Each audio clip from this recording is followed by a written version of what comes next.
Good morning, everyone. How are you guys doing?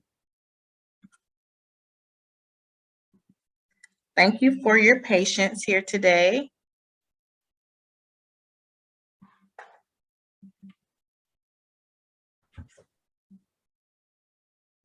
Hi there, this is Archana Koganti. Can you guys hear me? Yes, I can hear you. Okay, perfect. Perfect. I think we're ready to go. All right, sounds good. Okay, I do apologize for the delay here today. I thank you for joining us, and we will go ahead and get started. All right. Well, thank you guys so much for allowing me to talk to you this afternoon. And, hopefully it's an interesting topic for you. And at the end of the talk, feel free to ask questions. And if there's anything that you want me to slow down, let me know, okay? And I'm going to turn my video off because I feel very awkward talking when I can see myself. But let me know if you have any trouble hearing me. Okay. So we're going to talk about the dementia update for 2022. Memory loss is a difficult thing to talk about for many seniors. Oftentimes we're worried that the memory loss that we're experiencing is it age-related? Could it be a pre-stage for Alzheimer's? What is it? And a lot of times people are a little too nervous about even approaching this subject with their primary care doctor, much less seeing a neurologist for this condition. And I hope that this talk today will put people at ease and just give them an idea of what to expect when you're being evaluated for memory loss.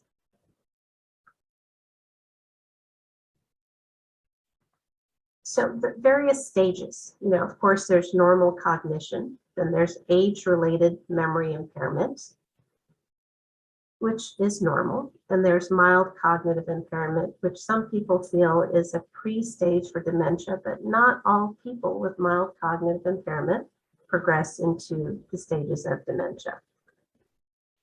So what is mild cognitive impairment? Typically, 12 to 18% of people age 60 or older are likely living with mild cognitive impairment. It is defined as an early stage of memory loss or other cognitive ability loss, including language or visual spatial perception, in individuals who maintain the ability to independently perform most activities of daily living. They are functioning at a very high level, but they experience some subtle changes. And this data is from the Alzheimer's Association website. So what is the prevalence of mild cognitive impairment? At age 60 to 64, 6.7% of those folks may have mild cognitive impairment. As you can see, with an increased age, the prevalence becomes higher as well, where it goes up to 25% in people aged 80 to 84. So mild cognitive impairment is subtle changes in memory and thinking. It's often mistaken for normal or typical age-related changes. I will tell you, as a neurologist, the diagnosis is very challenging. Sometimes having biomarker or radiologic features of Alzheimer's disease can help make the diagnosis easier, especially in the mild cognitive impairment Alzheimer's disease subtype. 10 to 15% of those with mild cognitive impairment progress to dementia each year. And 33% of those with mild cognitive impairment may develop Alzheimer's within 5 years. Of course, some continue to have very stable symptoms and may revert to normal cognition and never progress into a diagnosis of dementia. There are different types of mild cognitive impairment. There's the amnestic, which causes primarily memory issues, and a non-amnestic mild cognitive impairment, which affects language, executive functioning, and visual spatial difficulties. Now, the definition by the National Institute of Aging Alzheimer's Association defines mild cognitive impairment as, initially, there's a concern expressed for cognitive decline by a patient, an informant, family member, or physician.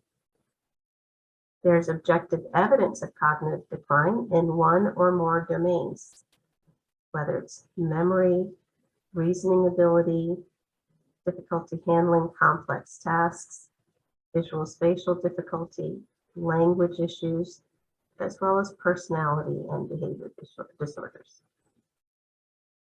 The important thing to remember is these folks have intact functional abilities. There is no loss of significant function.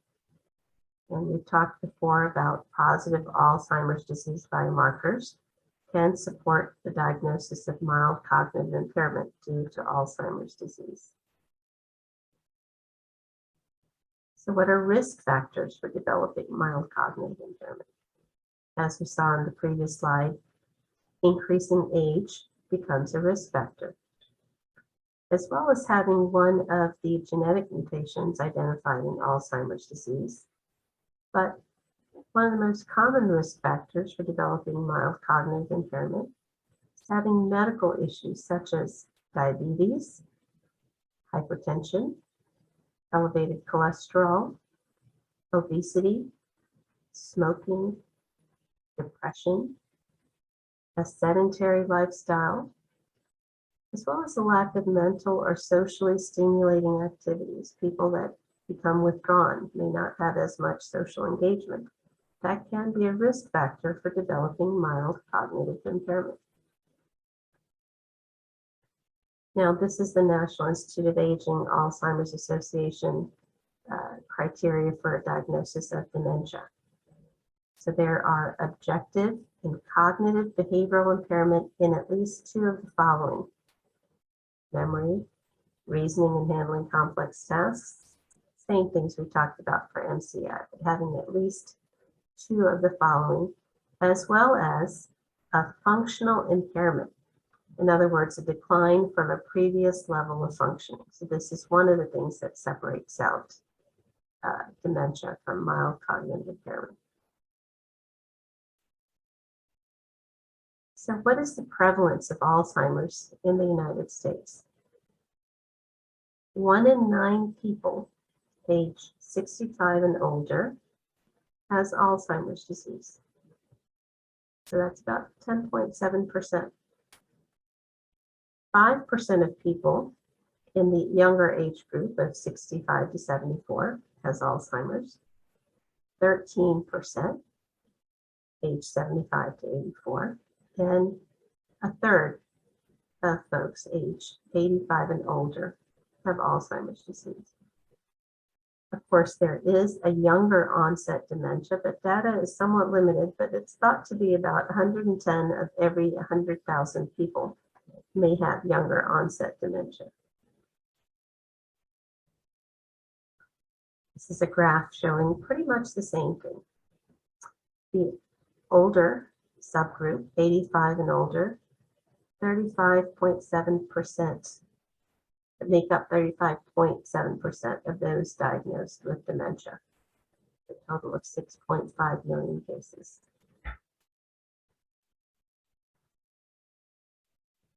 We spoke briefly about early onset Alzheimer's disease, and it's felt that it's about 3 to 5% of Americans with Alzheimer's disease have onset less than age 65. And there is a broad range. Previously, on the other slide, we said 110,000. Here it's saying 200 to 300,000. So this is slightly older data from 1998, but it's variable. The second most common early onset dementia is frontotemporal dementia. Early onset Alzheimer's is typically more aggressive in its disease course, spreads slightly more rapidly. I'd like to talk a little bit about the different stages of Alzheimer's. People often ask me when they come to see me, what stage do you think I'm in? So this is a general rule of thumb. For early or mild stages, people can still function fairly independently. They're still driving. They may be able to engage in work and social activities.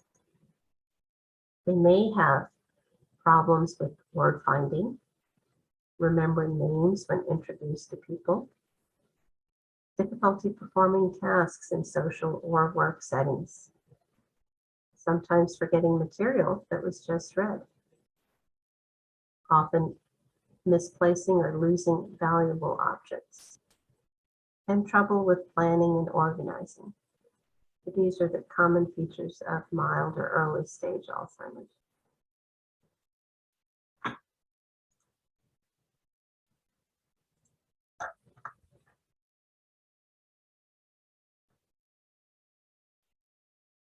So the middle stage, or moderate Alzheimer's disease.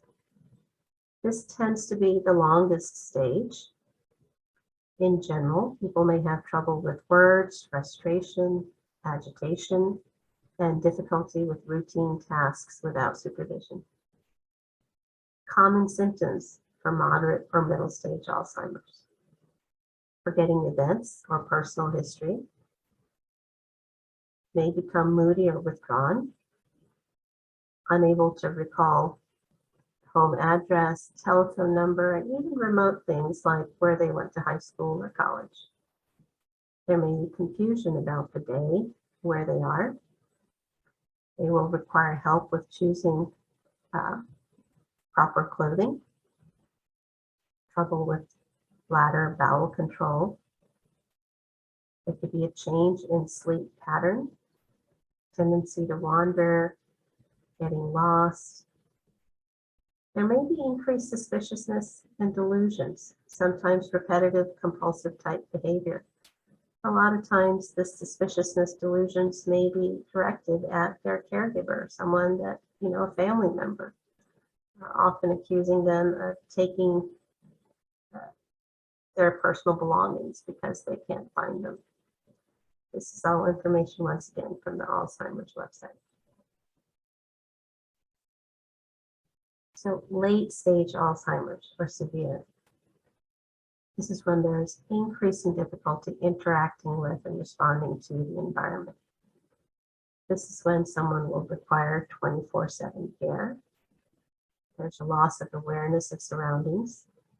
There's a change in the physical ability, including walking, sitting, and it can even affect swallowing, forgetting how to eat. There's difficulty with communicating. And sometimes late stage Alzheimer's patients may become vulnerable to infections such as pneumonia and others. So going through that list, if you're sitting there thinking, all right, what's typical age-related changes compared to signs of Alzheimer's? So we're going to go through the warning signs of Alzheimer's and just talk to you a little bit about the normal, typical age-related changes, okay? So signs of Alzheimer's would be memory loss that disrupts daily life. That's the key. It disrupts daily life, forgetting recently learned information, forgetting important dates and events, repeating the same questions, relying on memory aids to remember, and needing more and more help from family to remember appointments. Now, normal or age-related changes. All of us sometimes forget appointments, sometimes forget names, but we are able to recall them later. It'll come back to us. So that's not a sign of Alzheimer's. This is, okay, as we get older, we sometimes forget that we're able to recall at a later date. There are challenges in problem solving and planning with Alzheimer's. There's trouble developing and following a plan and trouble working with numbers. This could include recipes, keeping track of monthly bills, trouble concentrating, and it takes longer to do things than before. So the normal Typical age-related change would be making occasional errors while managing your finances or misplacing or forgetting to pay a bill. That's a little more typical.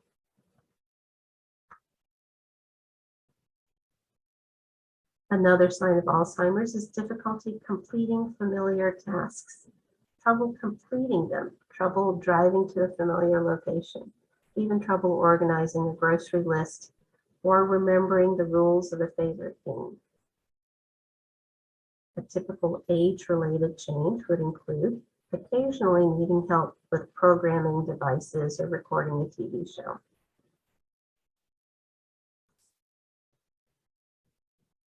Confusion with time or place is a sign of Alzheimer's disease. Losing track of dates, seasons, the passage of time. Trouble understanding something that will happen in the future rather than immediately. Or forgetting where you are now or how you got there. A typical age-related change is maybe some confusion about the day of the week, but figuring it out later with other cues. Sign of Alzheimer's includes trouble understanding visual images or spatial relationships. This causes trouble judging distance and also trouble determining color or contrast that impacts driving. And as many of us get older, we can have typical age-related changes that impair our vision, such as cataracts. So that's different than the processing of what you're seeing or the trouble judging distance that can happen in Alzheimer's. Developing new problems with words in speaking or writing. For example, trouble following or joining a conversation. Sometimes stopping in the middle of the conversation because of some distraction and inability to continue, losing track of where you are in that conversation and often repeating themselves, and the struggle with vocabulary or word finding. But a typical age-related change would include occasionally having trouble finding the right word or substituting words. It's an exception rather than a rule. And if anyone has any questions right now, just, either way, you can save them till the end, or if you stop me, I'll be happy to answer questions. The signs of Alzheimer's disease versus typical age-related changes. Misplacing things and losing ability to retrace steps, putting things in unusual places. Trouble retracing steps to find them. Sometimes accusing others of stealing things. A normal or typical age-related change would be misplacing things from time to time, but able to retrace your steps to find them. Decreased or poor judgment, especially when dealing with money, paying less attention to personal grooming or hygiene. A typical age-related change may be occasionally neglecting things such as forgetting to change oil in the car, those types of things. Withdrawal from work or social activities. This is a sign of Alzheimer's, especially when you have trouble holding or following a conversation. Withdrawal from hobbies or social activities. Trouble keeping up with maybe a favorite team or activity that you're involved in. An age-related change may be just sometimes having a lack of interest in family or social obligations. So, changes in mood or personality, easily upset at work, home, or when you're out of your comfort zone, that can be a sign of Alzheimer's.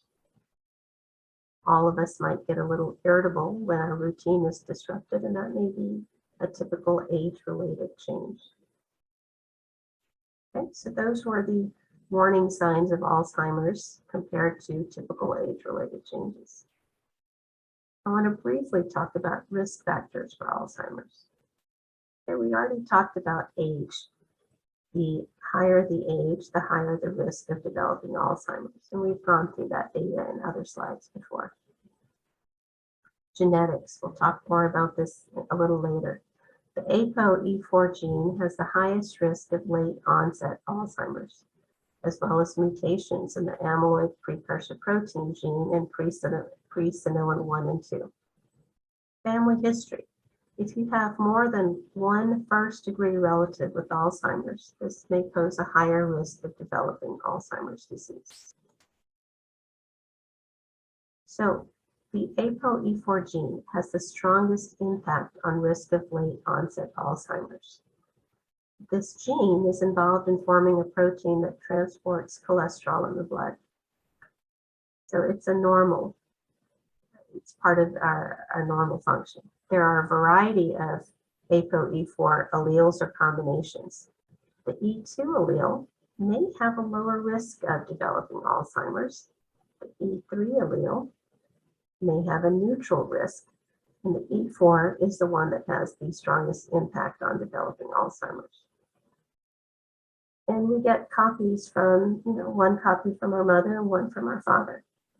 Having one copy of the ApoE4 compared to having the E3 form increased risk of Alzheimer's by 3 to 3 times, and having 2 copies increased the risk to 8 to 12 times compared to those who have the E3 form of this gene, which is the neutral gene. This does not mean that there is a guarantee of developing Alzheimer's disease. It just puts you at higher risk. And the E4 form also increases risk of younger age Alzheimer's than those with the E2 or E3 allele. There's another study that looked at the presence of this E4 allele in patients diagnosed with Alzheimer's by looking at 26 Alzheimer's disease research centers. Out of that patient population at the Alzheimer's disease research center, 65% had at least one copy of the ApoE4 gene. One point I do want to make is that this data is primarily looking at ApoE4 gene and risk of Alzheimer's in European ancestry individuals. We don't have very much data in studies looking into other genetic factors in different ethnicities. So this is something that is a point for future research, looking at a more diverse population to see if this gene has a similar pattern in people of other ethnicities, or is it just in patients of European ancestry. I want to shift gears a little bit to talk about vascular dementia. It's the second most common type of dementia and likely up to 20% of all cases. The incidence is age dependent. There were autopsy studies that were done that showed that in those people that had dementia, 25% of those were noted to have vascular disease in pathology specimens. One thing to note is the incidence has been decreasing, and that's probably because stroke management has improved significantly over the past 50 years. There is a strong increase in use of antithrombotics and cholesterol and lipid-lowering drugs. And this is probably one of the reasons why vascular dementia is slowly decreasing in incidence. I want to talk about vascular cognitive impairment and dementia. So 7 to 40% of patients who've had an ischemic stroke will develop cognitive impairment or dementia related to stroke. This is a way that as clinicians, we can kind of screen to see if someone has features of vascular dementia, and it just looks at a few different things, including risk factors, looking at the neurologic exam and the history of stroke, and it gives you a score that says that dementia may likely be due to vascular etiology or unlikely. But it's not valid for patients that have both mixed Alzheimer's and vascular dementia. And that is a common scenario where people can have features of both. So what are the first steps? You're worried about your memory. You're worried about a family member with memory issues or a neighbor. What do you do? Well, the first thing is you make an appointment with your primary care physician to discuss your concerns. A lot of the Medicare annual visits include some sort of a cognitive screen, whether it's a clock drawing or remembering 5 items. There is some sort of like basic screening. And if you do mention this as a concern, a more extended screen can be done. There are some basic lab testing that should be done if you're worried about your memory. That includes checking thyroid levels, B12 levels, folate, and B1 levels. Also discuss sleep-related issues if that is a concern. Sleep apnea can cause memory difficulty and memory issues, and treating sleep apnea can improve cognition. The other thing that's important to go through is go through your medication list with your doctor. See if there's something on that list that could be contributing to memory issues. Benadryl is a big one, or medicines such as Tylenol PM or Advil PM, because the PM and both of those are Benadryl. It has what are called anticholinergic properties, and that category of drugs has been shown to cause memory issues. And the other big thing to discuss are mood-related issues. If there are any issues related to depression, there is something called pseudo-dementia of depression. For all the world, it can look like Alzheimer's, but it's untreated depression. So those are all treatable, reversible things. So it's important to go through that. So after you go through these first steps, you can request a referral to a neurologist. So in my practice, when we have the initial visit, we have an interview with family and the patient. We do an in-office cognitive screening test. Usually it's a MoCA test, Montreal Cognitive Test. And we will order a brain MRI if there's no contraindication or if not already done. And I'll order the screening labs if not done, the B vitamin levels, the thyroid, those labs that we had talked about. And often I'll order an electroencephalogram or an EEG. EEG is looking to see if there's any abnormal electrical activity that could be causing some memory lapses or spells of confusion that can be mistaken for a neurodegenerative disorder. We basically want to make sure that there's nothing that looks like subclinical seizures that could be affecting someone's attention and memory. After we review the initial screening tests, we often put in a referral to see our neuropsychology colleagues who do a formal extended memory evaluation that lasts several hours. This is what can help pinpoint whether the memory issues are typical age-related, if the level is at a mild cognitive impairment stage, or if this does qualify for diagnosis of dementia. And the other thing our neuropsychologists do is based on how people score on their testing, they can help us figure out if it looks more like an Alzheimer's pattern, a vascular dementia pattern, or one of the other unusual dementia syndromes.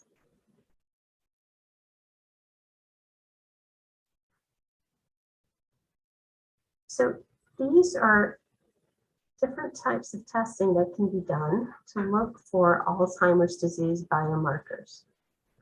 So unfortunately in the community, these are not things that we access as much because most of these are done at places, at research facilities, Alzheimer's disease centers, places like Emory.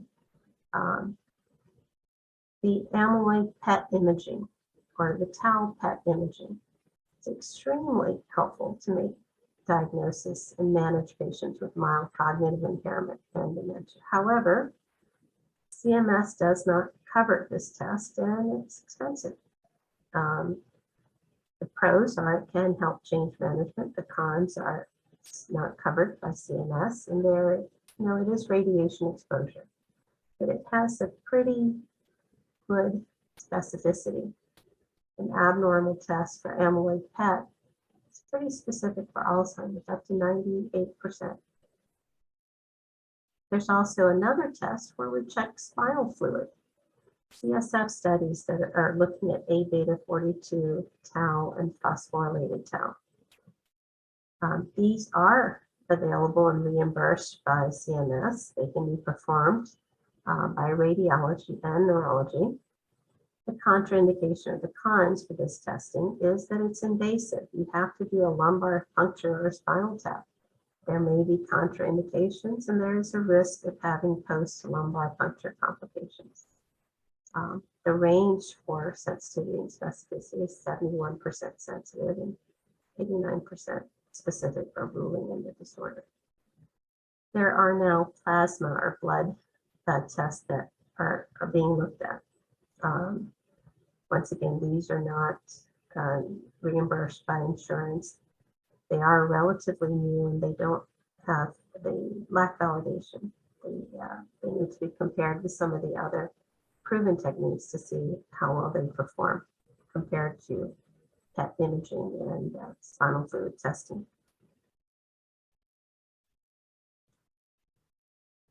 So what are current treatments for Alzheimer's disease? These are the more common ones that you all have probably heard about. Anticholinesterase medications, such as donepezil, galantamine, and rivastigmine, either in tablet form or patches. These drugs allow for an increased level of acetylcholine in the brain. It prevents the breakdown of that chemical, which has been shown to slow the progression of Alzheimer's disease. Mementine is the other commonly used drug. And usually we use the two in combination. We usually start with the anticholinesterase medications, and then we add Mementine. There are non-cognitive symptoms associated with Alzheimer's, such as depression and irritability, and these are some common medications that are used for those conditions. I want to talk about treatment of vascular dementia. And, when we talk about vascular dementia, we're treating the underlying risk factors of stroke. So you want to make sure the blood pressure goal is 130/80 or below. You want to make sure that the blood sugar levels are where they need to be based on the Diabetes Association guidelines, and the use of statins to reduce your LDL cholesterol. Physical exercise is key.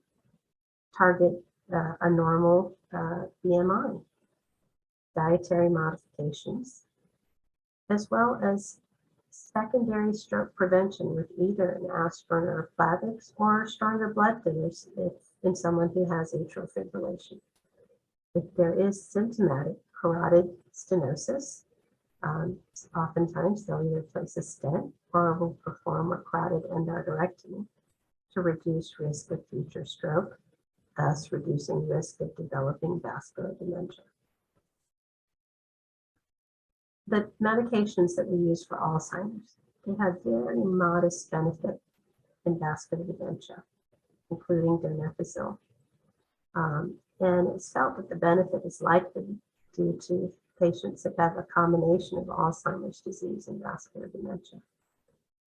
Mementine 20 milligrams daily is tolerated. However, the benefits seem to be more related to improvement in mood and behavior rather than cognitive improvement.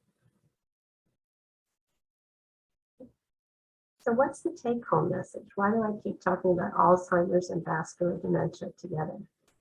Because heart healthy equals brain healthy. So the same things that reduce your risk of stroke, reduce your risk of heart attack, have been shown to decrease rates of Alzheimer's and vascular dementia. So heart healthy diet, including fruits, vegetables, whole grains, fish, chicken, nuts, legumes, healthy fats such as olive oil, limiting red meats, saturated fats, and sugar. And there are two specific diets that people have looked into, the Mediterranean diet and the MIND diet. I'm sure a lot of people are thinking about, or they may even be on supplements. Unfortunately, the data review of use of vitamins C, D, E, or omega-3 fatty acids including ginkgo biloba, did not show any demonstrable benefit that taking these supplements prevents cognitive decline. But back to diet and Alzheimer's disease prevention. So I tell my patients that they should Google the Mediterranean diet. It's heart healthy and it's brain healthy. They are doing current research studies that are more rigorously testing these diets to see if they do delay cognitive decline or Alzheimer's. There is definite evidence to support that what we eat may affect brain aging and ability to remember.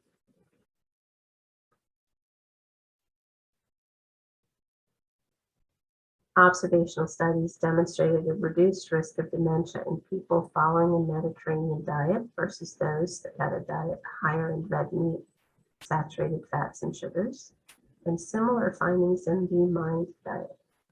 Why is that? Possibly related to the fact that these diets are heart healthy and improving cardiovascular health may reduce dementia risk. Eating fish may be the strongest factor in slowing cognitive decline. So it's eating fish, not taking fish oil supplements that's been shown to slow cognitive decline. And one thing that we're not sure of, do these diets have any anti-inflammatory or antioxidant properties that could inhibit beta amyloid deposits, which is what we see in Alzheimer's disease?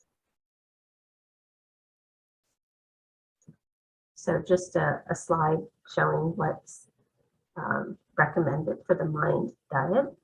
So leafy green vegetables, berries, nuts, olive oil, and wine is on that list. It's a glass a day. There has been data to show more than that. It works negatively in terms of cognition, but a very small glass of wine a day may serve some benefit. There is a 53% reduced rate of Alzheimer's compared to those who did not follow the MIND diet closely after about 4.5 years. So there is some data to show that following these diets does seem to slow cognitive loss. In those who followed the Mediterranean diet, they had a thicker cortex in their brain than those who did not. But does this translate to cognitive benefit? This is data from the National Institute of Aging and NIH. There is a definite blood pressure link to Alzheimer's disease.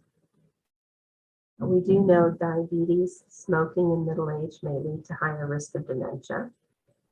But proper management of blood pressure in middle-aged individuals might help delay Alzheimer's or dementia. There was a study that was done, was published in JAMA in 2019. They divided over 9,000 adults over the age of 50 without prior history of stroke into two groups. Those that had intensive blood pressure control, meaning the top number, their systolic blood pressure was less than 120, and those who had the standard, which was the top number being less than 140. They stopped this study early because all-cause mortality and cardiovascular events were reduced in the intensive blood pressure group. So those that had the intensive monitoring of blood pressure to keep it below 120 did so well, they stopped the study early. Because they stopped the study early, it was hard to follow the cognitive benefits. However, there was a trend towards improvement in seeing decreased rates of dementia and mild cognitive MCI in the intensive blood pressure control groups. Now, I don't want to spend too much time talking about studies, but there is something that's being looked at. It's the Arcadia Csi Study. It's looking at the use of apixaban or Eliquis versus aspirin in patients who've had a prior stroke or TIA and who had features on their MRI that looked like this was an embolic stroke, that it looked like it came from somewhere else, and that did not have atrial fibrillation. They're looking at the cognitive and imaging outcomes in these patients who are on anticoagulation.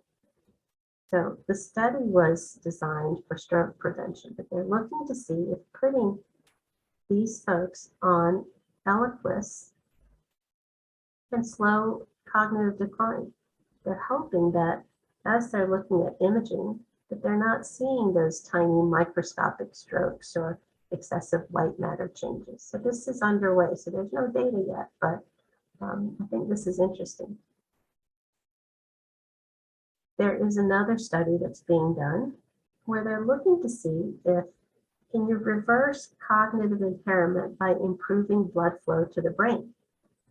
This is looking at people who have asymptomatic carotid stenosis, and by putting in carotid stents versus having an endarterectomy in one group versus medical treatment in the other group, are they able to reverse cognitive impairment by doing the invasive procedure, stents versus surgery? So I'm curious to see how this pans out as well. Intuitively, it seems that, well, if you improve blood flow to the brain, things should get better, but that's why we need studies to see if we improve our hypothesis. So vitamins and supplements. What is the data regarding preventing Alzheimer's or slowing down the development of Alzheimer's? They felt like the evidence was weak because many of the studies looking at these supplements were either too small or too short to be conclusive. Ginkgo biloba, vitamin E were looked at. The exception is for B vitamins. If the levels are low in your blood testing, then you do need supplements to get them to the normal range.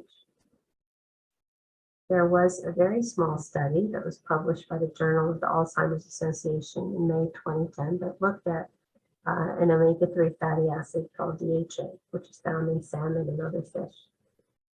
900 milligrams a day of DHA seemed to improve learning and memory function in age-related cognitive decline, and was found to be a beneficial supplement that supported cognitive health with aging.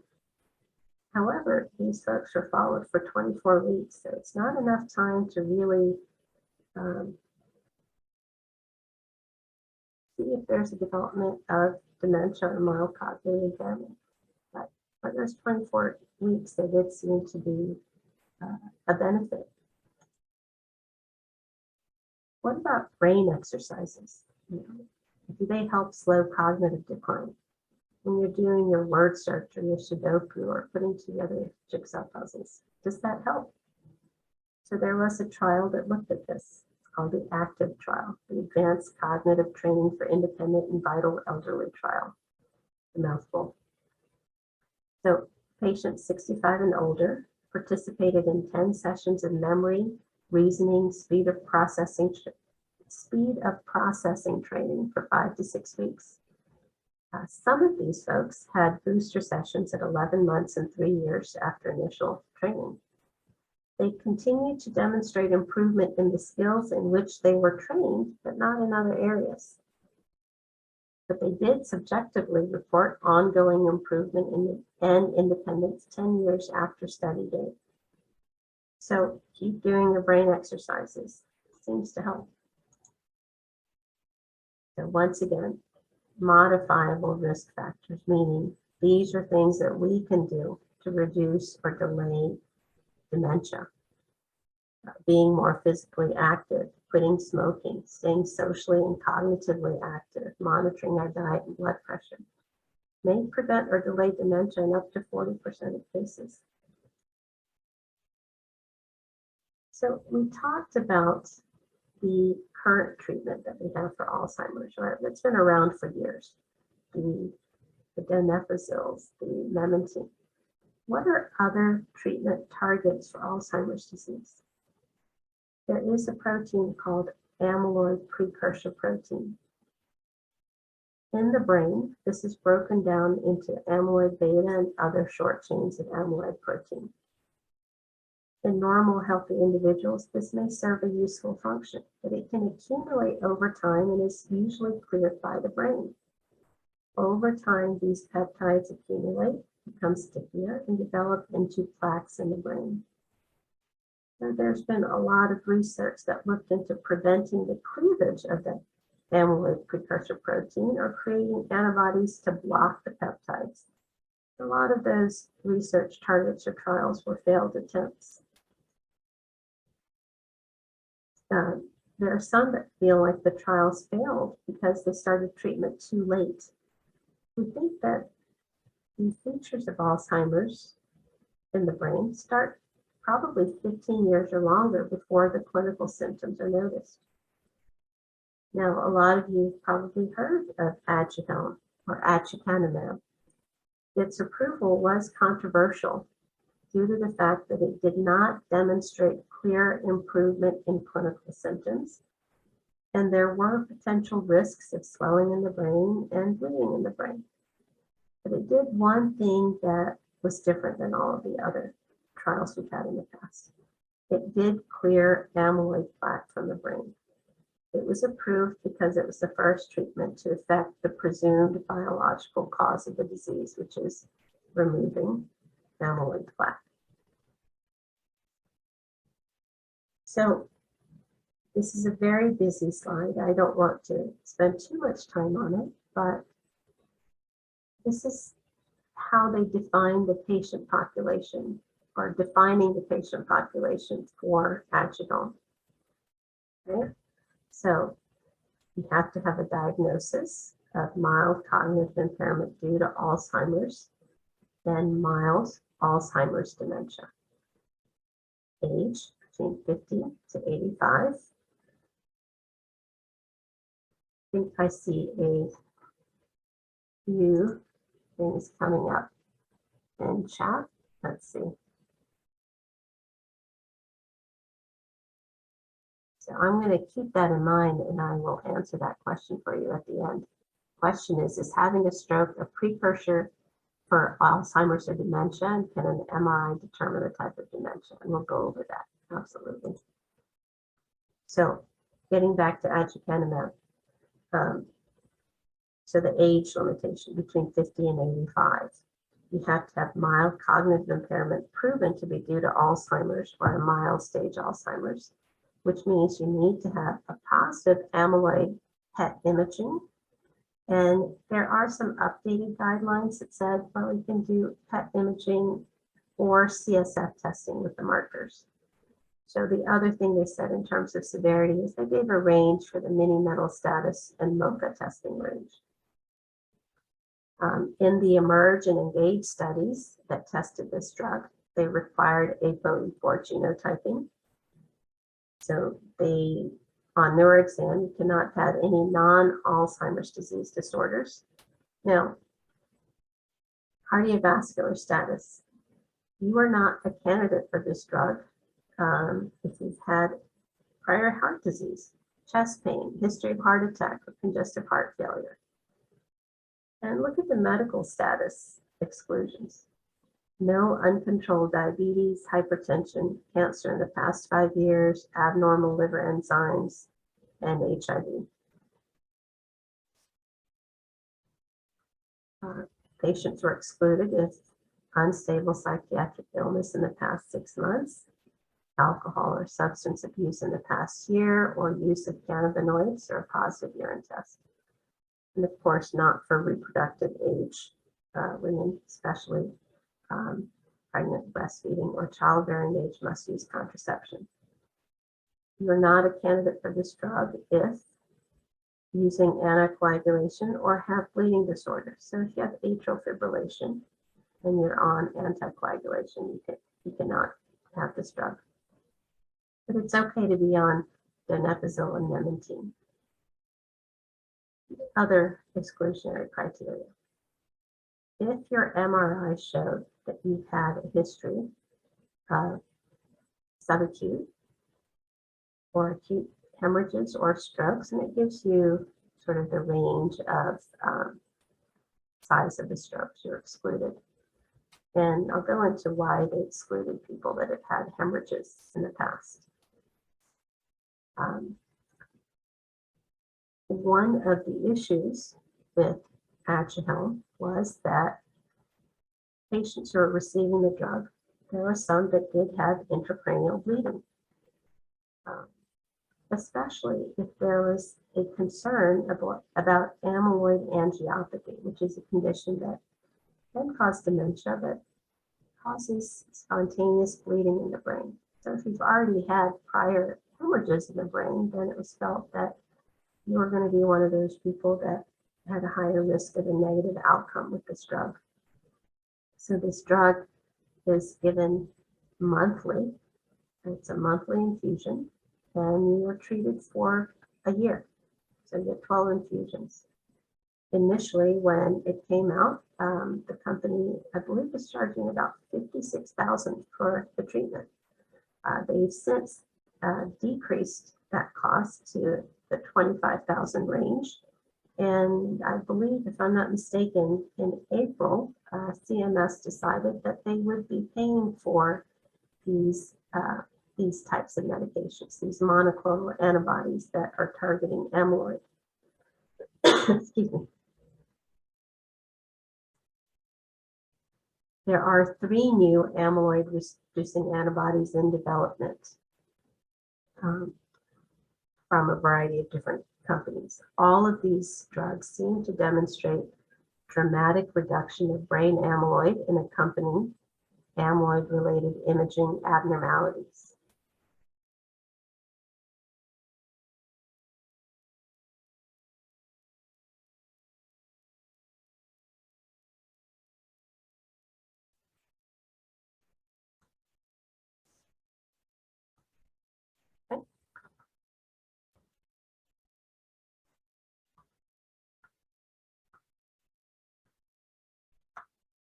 One thing I wanted to discuss was pre-symptomatic stages of Alzheimer's disease.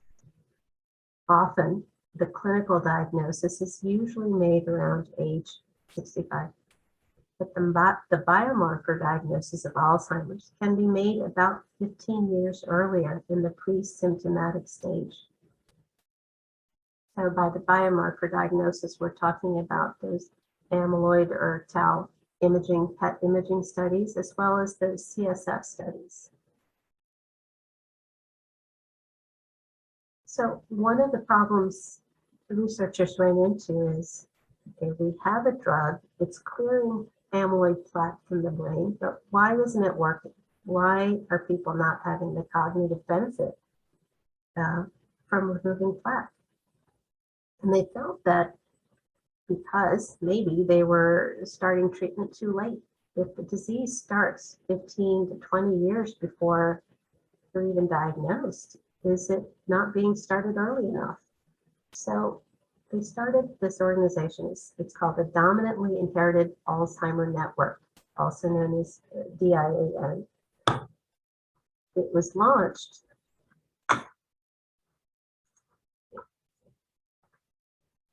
launched to identify people who are at high risk of developing Alzheimer's, including those with genetic risk factors.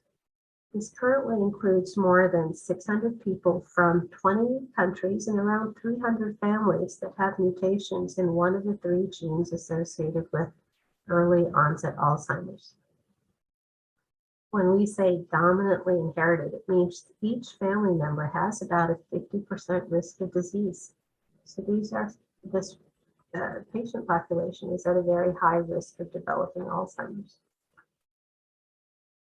So in some of the studies that were done, these patients were evaluated with PET scans and other Alzheimer's disease biomarkers and compared to other family members who did not have the gene mutation. Some of the data showed that the first amyloid abnormalities in imaging can occur up to 25 years before symptom onset. There was a 7-year trial in 2012 that looked at gantenerumab and salazanumab versus a placebo. In 2020, the data from this trial was interpreted as unable to say whether the drugs would help the symptomatic population or not. However, one of the drugs was noted to remove both amyloid plaque and tau protein in the brain, which is a marker of neurodegeneration. So they decided to study this drug for 3 more years. They'll also be starting a trial to treat patients who are mutation carriers, but are not expected to have symptoms for another 11 to 25 years. This is going to be a 4-year study. So they may be treating people as young as in their early 20s with these drugs, because they're trying to figure out how early do we need to start treatment to prevent the symptoms and progression into Alzheimer's disease. So this is just a flow chart that just identifies there's preclinical Alzheimer's disease, and maybe this is where we need to be targeting a lot of our research and treatment.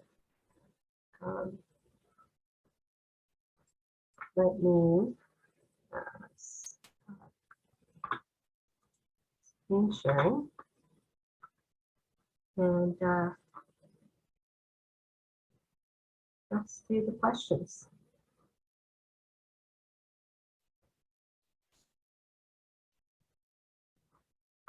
I think from earlier, I remembered one of the questions is that someone asked, does having a stroke put you at higher risk of developing dementia? Stroke definitely can put you at higher risk of vascular cognitive impairment or vascular dementia. We're not talking about Alzheimer's, but this is vascular dementia.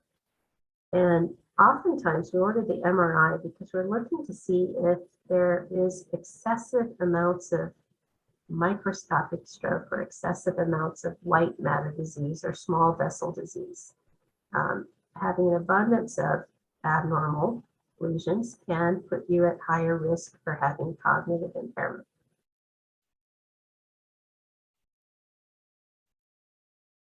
Let's see. What are the differences between Alzheimer's and dementia? So that's an excellent question. I should have made that more clear. So when we say dementia, that's just a very broad and general term. Alzheimer's is one of the forms of dementia. So dementia is sort of the big general term, and Alzheimer's, vascular dementia, frontotemporal dementia, these are all different forms of dementias.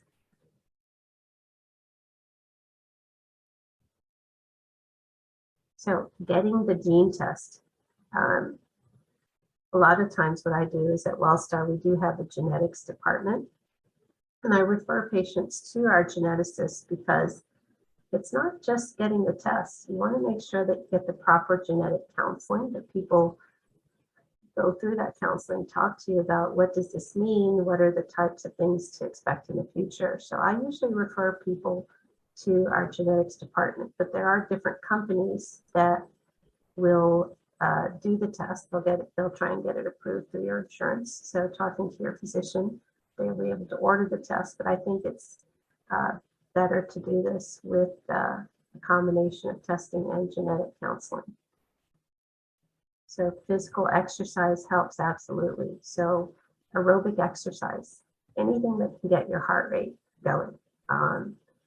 And of course, you know, we haven't identified specific types of exercise that helps, but I would say anything that gets your heart pumping a little faster, fast walking, going for daily walks, these are all things that can help. Okay.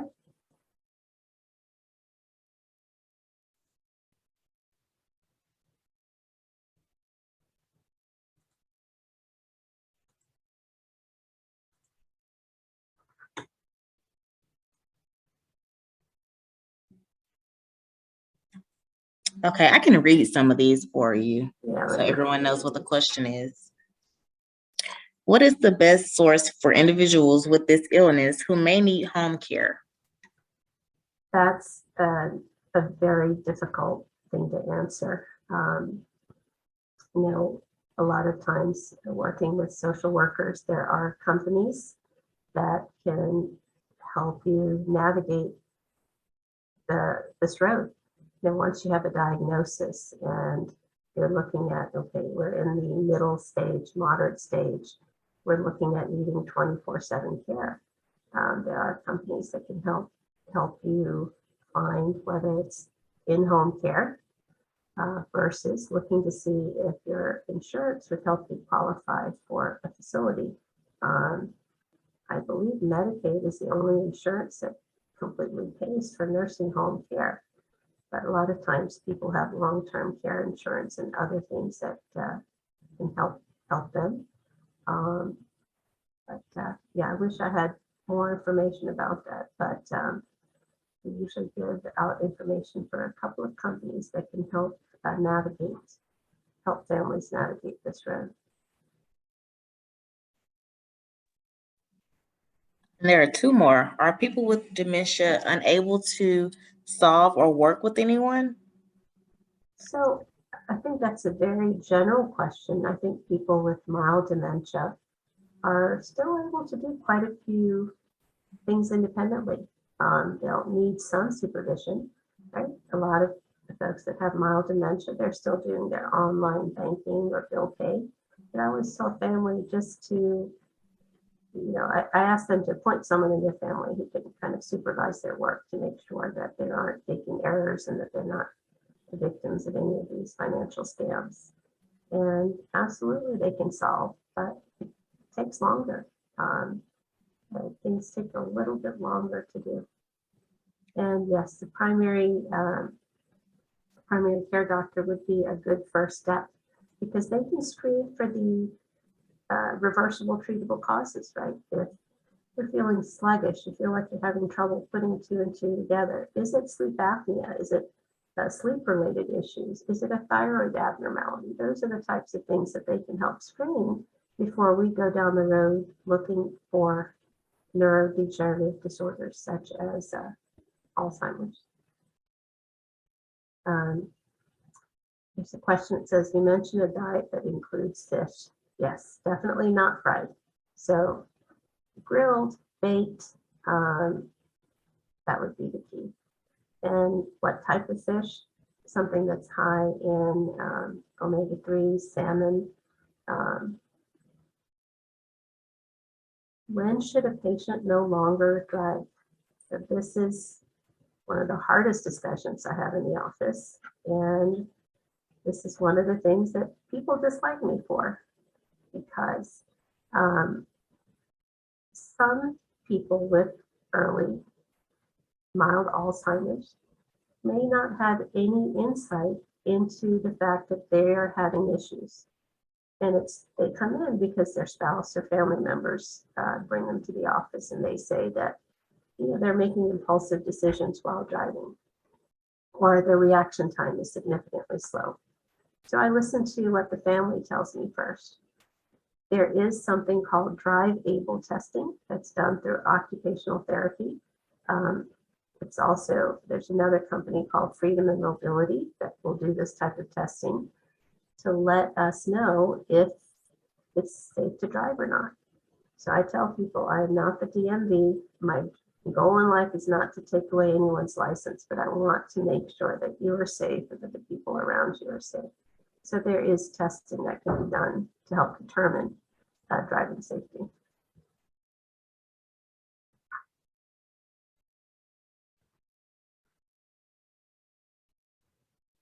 Do we have any more questions? Was that it?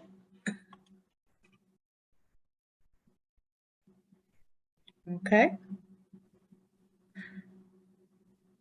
If you have any questions, you can go ahead and leave those in the chat box. Well, thank you guys so much for letting me talk to you today. And I work for Wellstar Neuroscience, and I have a lot of colleagues that treat and evaluate patients with memory loss and memory disorders. So feel free to reach out to us if you have any concerns. I think I see a couple of other messages popping up. the testing options. So occupational therapy at Wellstar does what's called drive able assessments. And the other company that I can think of off the top of my mind is Freedom and Mobility. So those are two options for driving assessments. And I'm going to take myself off the video. Thank you all.